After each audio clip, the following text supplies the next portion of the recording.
Here's how to change the battery on a Timex Iron Man watch. If you have this style, it actually tells you the number on the back. You can see right there, it tells you what kind of battery, which is a nice feature. CR2025. It's held on by 4 screws, 1, 2, 3, 4, and then there's a little overlap with the band, but you can get the battery out without removing the band. So you just unscrew all 4 of the bolts with a size number 2.0 screwdriver.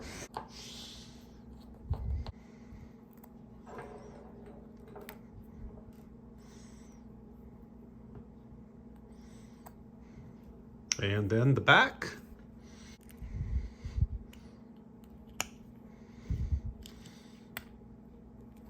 Comes off like that. You can see there is a gasket here that you're gonna have to be careful and put back on when you go screw it back down.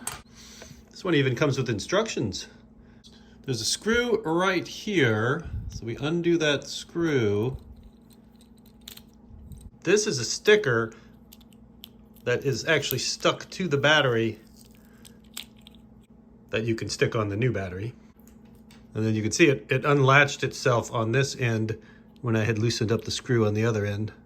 The sticker is strong and the little band is weak, so it's been all mangled from me trying to peel the sticker off of it. So I'm just gonna bend it back into reasonable shape. And the new battery goes in with the words facing you. So it goes on that way, and then you just lock the little strap over it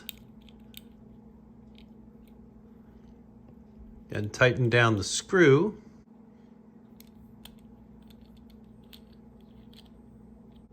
On my watch, the whole assembly popped out.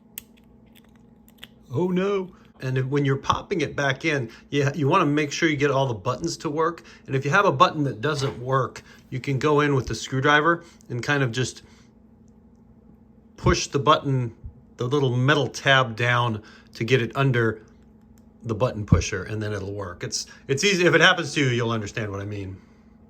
And here you can see the channel where the gasket goes in. This is where I'd recommend you take the band off if you really care about it being waterproof. And if you don't, you can probably wrestle it, stick it in there and just kind of fake it. I've replaced the sticker. It doesn't seem to be doing much sticking, but I'm gonna put that in there for future generations. And then you can see that I've got my gasket pushed into the groove all the way around it. It's kind of hard to see because it's a clear gasket, but it's in its channel here. And then if I can just get this in without disturbing the gasket, then I win. There we go.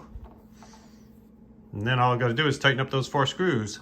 Tighten up the screws, just make sure that things work. Make sure that all the buttons change things and you get everything. And I'm not using a whole lot of torque. This is metal screwing into ancient plastic, so I would recommend you go gentle with it so you don't rip the threads out. And once those are tightened up, you're good for another 10 years. Watch my other video if you want to learn how to set the time on one of these.